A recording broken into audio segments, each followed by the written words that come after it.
Greetings everyone.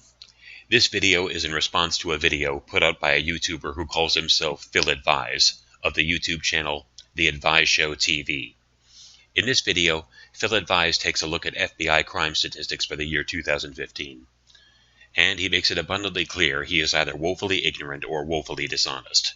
I don't care which, but his disinformation is absolutely embarrassing.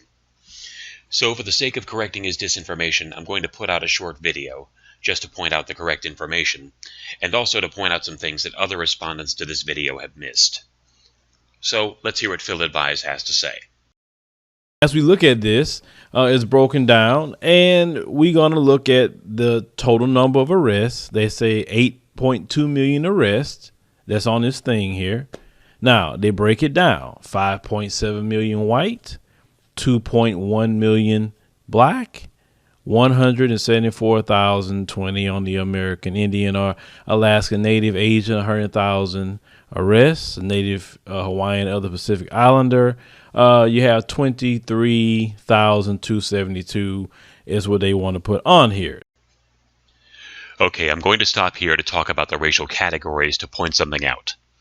You'll notice that Hispanics are not treated separately, and there's some misinformation out there regarding this. For example, the website Cop in the Hood says, for various reasons, none particularly good, FBI data seems to lumps all Hispanics into the white category. Cop in the Hood has it wrong. First, they did not lump all Hispanics into the white category, and they do have a good reason for doing what they did. The data used by the FBI comes from the United States Census Bureau, which divides the U.S. population into the same categories. The reason that Hispanics are not treated as a separate racial category is because Hispanic is not really a race. As the footnote on the census data puts it, Hispanics may be of any race, so also are included in applicable race categories. So no, Hispanics were not lumped into the white category. White Hispanics and Latinos were included with the whites. Black Hispanics, commonly known as Blacktinoes, were included in the black population. Now, I'm going to bring the census data back up to point something out. According to the 2015 census data, whites, including white Latinos, account for 77.1% of the U.S. population. Blacks, including Blacktinoes, account for 13.3%. American Indian and Alaska Natives account for 1.2%. Asians are 5.6%. Native Hawaiian and other Pacific Islanders are at 0.2%. And those of two or more races are at 2.6%. With this in mind, let's hear what Phil Advise has to say. Now, the total of arrests in the United States based on percentage, once again, at close to 70%, 69.7%, white, black, 26.6%, and then you see the other numbers. Now, according to the American media, according to the white supremacists, the black number should be about 70%, but when you actually look at the actual numbers based off what the FBI is reporting, not the Black Panthers or the Nation of Islam or any group you say that don't like you, this is coming from your FBI. Now, let's go back to the individual things they're putting down. You have murder and non-negligent manslaughter. Here, we look at the numbers, 51.1% on black, 45.9% on white. Now, remember, this is total arrests. Let me scroll up because, see, the white supremacists are so remedial. You got to keep explaining this to them. They say this is the total estimated population, but this is the total amount of arrests. Let's say this again for the slow white supremacists. The total amount of population, the total number of arrests, okay? Because you're going to say that, well, you know, we're more the population, and yet blacks only 13%, and they commit all these crimes. It's not based on total population. I hope you see that. This is the estimated. This is the total. Estimated total. Let me say this again. Estimated population, total number of arrests. Okay, you got it? All right. So now, as we continue here, and I had to talk to them like that because they just ignorant. If you look at rape, 68.0, man, y'all went up from last year. That raping is an epidemic. And y'all not talking about that stuff, but you want to talk about what black people do. Okay, I'm not going to play his entire video, but I think based on this you get the idea. It's just that ignorant. First of all, Phil, We all understand that it's based on the total number of arrests, not the total population. No one is suggesting that 51.1% of the black population has been arrested for murder.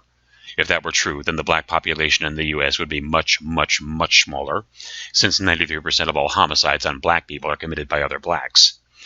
We understand that it's based on the total number of arrests, not the entire population. But what Phil Advise doesn't understand, or pretends not to understand, is that the percentage of the population is still relevant. Let's say, for example, that all races were equally criminal. No one race is more significantly criminal than another. We're all the same. Since whites account for 77.1% of the population, you would expect them to commit 77.1% of every type of crime. And blacks, being only 13.3% of the population, we would expect them to commit 13.3% of every type of crime. But that's not the case.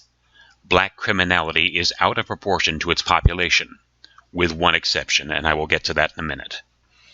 So, according to this information put out by the FBI, a demographic that accounts for 13.3% of the population is committing 51.1% of all murder and non-negligent manslaughter.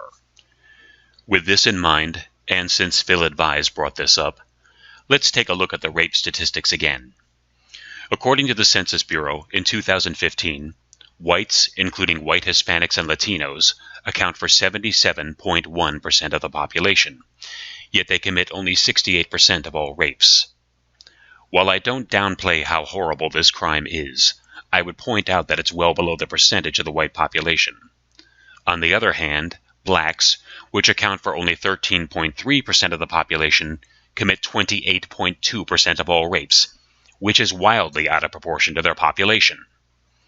Put another way, according to FBI crime statistics, whites committed 11,809 rapes in 2015. Blacks committed 4,907. However, if the black population were as large as the white population and committed rapes at the same rate they do now, they would have committed approximately 28,445 rapes last year, over 2.4 times as many as whites. American Indians and Alaska Natives account for 1.2% of the population and commit 1.7% of all rapes.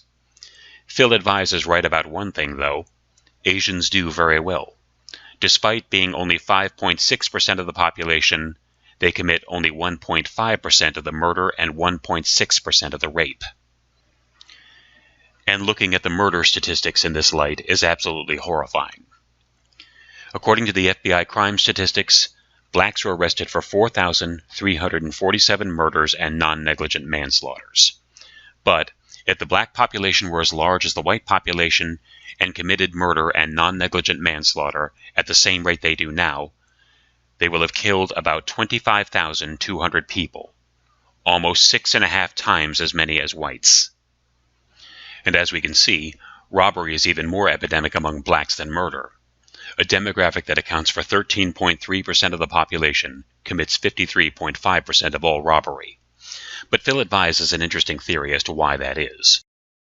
Now, as I stated before, the 51.1% on the murder and non-negligent manslaughter, and also you look at the robbery, that's high, 53.5. That's all relegated to low income, no hope areas. That's exactly what that's at. Once you get past the low income areas within the black community, crime is literally non-existent. And that's proven over and over again. Oh, crime is literally non-existent among blacks outside low-income areas? And that's been proven over and over again? I'd like to see his evidence for that. Since it's been proven over and over again, he shouldn't have any trouble finding some evidence. Also, poverty does not account for high crime rates. According to census data, there are 25,659,922 whites living below the poverty line compared to 9,472,583 blacks. 2.7 times as many whites live below the poverty line than blacks. If poverty were the reason behind murder and robbery, then whites should be committing 2.7 times the murder and robbery, which of course we are not. Even excluding white Hispanics and Latinos, there are over twice as many poor whites than poor blacks. Poverty does not explain the obscene amount of murder and robbery committed by the black community. Also, I would challenge his assertion that crime is non-existent among blacks outside of low-income areas, because according to FBI crime statistics, blacks are overrepresented even among crimes that are considered more white-collar, such as forgery and counterfeiting, fraud, and embezzlement. In fact, if you view the FBI crime statistics, which I will link to below, you will find that the black population is overrepresented in every crime, with one exception, as I mentioned earlier. And here it is. Driving under the influence. That is the one crime which is not out of proportion to the black population's size. 13.3% of the population commits only 13.2% of driving under the influence. So, this concludes my video exposing the blatant disinformation forwarded by Phil Advise, but I'm curious as to what you all think. Is Phil Advise willfully misleading people, or is he just an idiot who doesn't know how to interpret statistical data? Personally, I vote idiot.